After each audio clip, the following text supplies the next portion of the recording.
Brothers and sisters, the fifth and sixth commandments bring obedience out of our mouths and directly into how we treat people.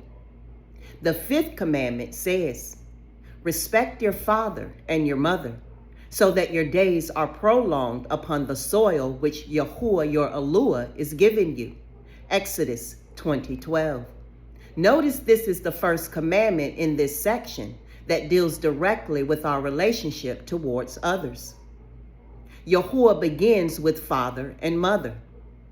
Honor does not mean pretending your parents are perfect.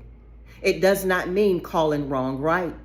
And it does not mean allowing someone to lead you into disobedience to Yahuwah. But it does mean that bitterness, disrespect, contempt, and rebellion should not become the posture of our hearts. Some of us want Yahuwah to bless the life we are building, while we refuse to deal with the dishonor living inside of us. And scripture takes this commandment so seriously that Shaul repeats it. Respect your father and mother, which is the first command with promise, in order that it might be well with you, and you might live long on the earth. Ephesians 6:2-3. Then comes the sixth commandment. You do not murder. Exodus 20:13. And Yahusha takes us deeper than the physical act. He points toward what can be growing inside the heart: anger, hatred, contempt, and unresolved hostility.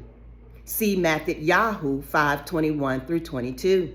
And 1 John 3:15 warns us that whoever hates his brother is a murderer.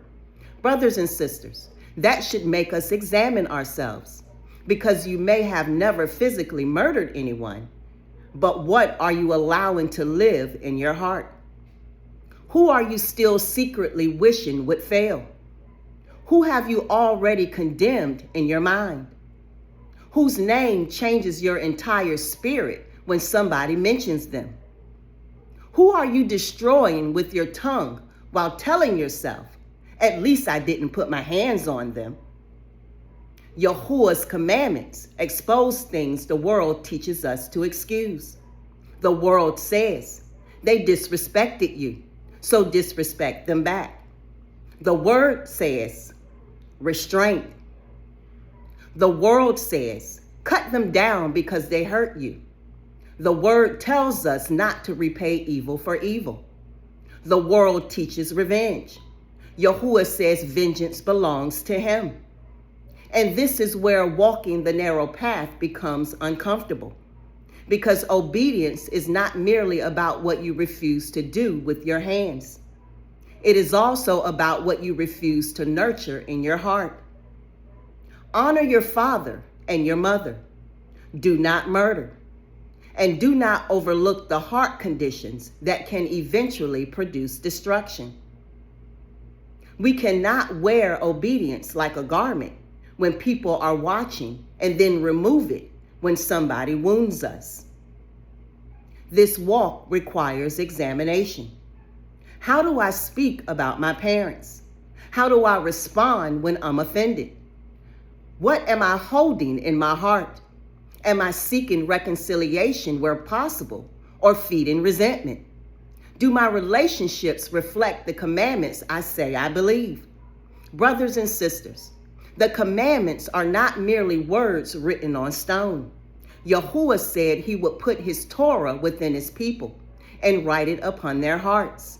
Jeremiah 31:33. So don't just memorize the commandments. Live them.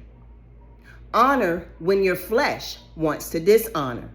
Choose love when hatred tries to take root. Control your tongue when anger wants to speak.